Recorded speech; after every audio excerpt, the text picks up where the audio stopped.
اور یہ کس حدیث کی کتاب کی حدیث ہم پڑھ رہے ہیں؟ صحیح مسلم باب الجنہ سے 2844 حدیث کا نمبر ہے۔ اب غور کریں، سرکار نے پوچھا یہ آواز کس چیز کی ہے؟ یہ صحابہ تم جانتے ہو؟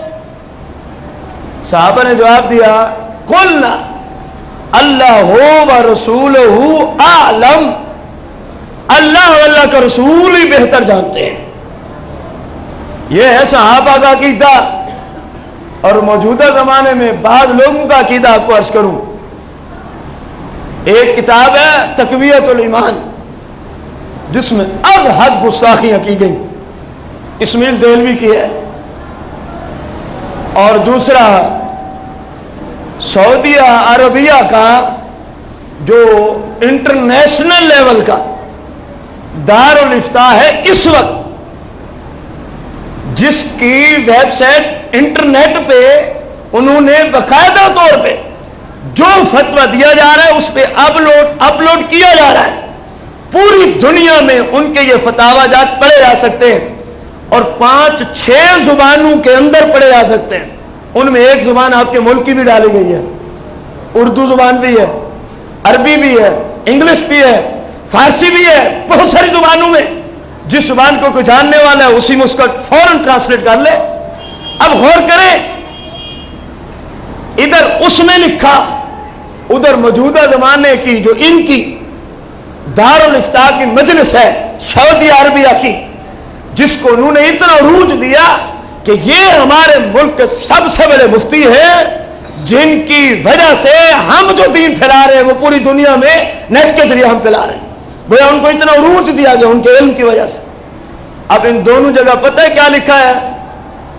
میں یہ 2-3 دن پہلے اس کو نیٹ پہ دیکھ رہا تھا، تو لکھا تھا اگر کوئی شخص یہ کہہ دے، یہی عبارت تقویت الایمان میں بھی موجود ہے، یہ دونوں کتابوں سے یہ عبارت میں دکھا سکتا ہوں کسی بھائی کو ضرورت ہو، تقویت الایمان بھی ہمارے پاس موجود ہے، یہ بھی نیٹ کے اندر ہوئی ہے، تو کسی جگہ بھی آپ دارالافتاء سعودی عربیہ کے نام سے ریسرچ کر سکتے ہیں اور یہ مسئلہ آپ کو وہاں مل جائے گا۔ غور کریں، انہوں نے لکھا جو بندہ یوں کہے اللہ اور اللہ کا رسول بہتر جانتے ہیں فہو مشرک۔ انہوں نے لکھا جو بندہ یوں کہے اللہ و رسولہ اعلم فہو مشرک۔ تقویت الایمان میں بھی اور اس دارالافتاء سے جو فتاوی جات لیے جا رہے ہیں ان کے اندر بھی کیا کہا کہ جو شخص یوں کہے اللہ اور اللہ کا رسول بہتر جانتا ہے، ان نجدی مفتیوں نے اس میں فتویٰ دیا ہے، فہو مشرک، وہ شخص کیا ہو جاتا ہے؟ بولے نا یار کیوں چپ کر گئے؟ ان نجدی مفتیوں نے فتویٰ دیا کہ جو شخص، جو مسلمان یہ جملے بولے اللہ و رسولہ اعلم فہو مشرک، وہ کیا ہو جاتا ہے؟ مشرک۔ میں نجدی علماء سے پوچھتا ہوں، تم نے کہہ دیا کہ ایسا شخص ہے مشرک، بتاؤ پھر صحابہ کے متعلق تمہارا کیا عقیدہ ہے؟ اور یاد رہے جس مسلم سے میں حدیث کو لے کے آیا ہوں، یہ مسلم چھپی بھی دارالسلام ریاض سعودیہ سے ہے۔ جس مسلم سے میں یہ حدیثیں اخذ کر کے لایا ہوں یہ بھی سعودیہ کے مکتبے سے چھپی ہے۔ غور کریں، اس مسلم کے اندر یہ الفاظ ہیں، صحابہ نے عرض کی اللہ و رسولہ عالم، اللہ اور اللہ کا رسول بہتر جانتے ہیں، اور نجدی مفتیوں نے لکھا جو شخص یہ جملے کہے فہوا، اونچی بولیں، مزید اونچی بولیں۔ اب ان کے نزدیک صحابہ کیا ٹھہرے؟ کچھ نہیں ہوتا، بول دیں، ہم تو نہیں کہہ رہے، ہم تو ان کی کہانی انہیں سنا رہے ہیں، شاید ان کو عقل آ جائے، شاید ان کو سمجھ آ جائے کہ ہم کس قدر بے ایمانگی پہ تل گئے، کس قدر ہم نے دین کو تبدیل کر کے رکھ دیا، تحریف کر دیا ہم نے۔ اللہ پاک اگر کسی شخص کو کسی خاص علاقے میں حکومت کا منصب دے، اس کا یہ مطلب ہرگز نہیں کہ وہ نئی شریعت بنانا شروع کر دے۔ ادھر دعوے ہیں اہل حدیث ہونے کے، ادھر انہی حدیثوں کے خلاف فتوے دیتے ہو، کچھ تو شرم و حیا کرو۔ تمہارے اس فتوے کی وجہ سے ابو بکر بھی معاذ اللہ مشرک ٹھہرا،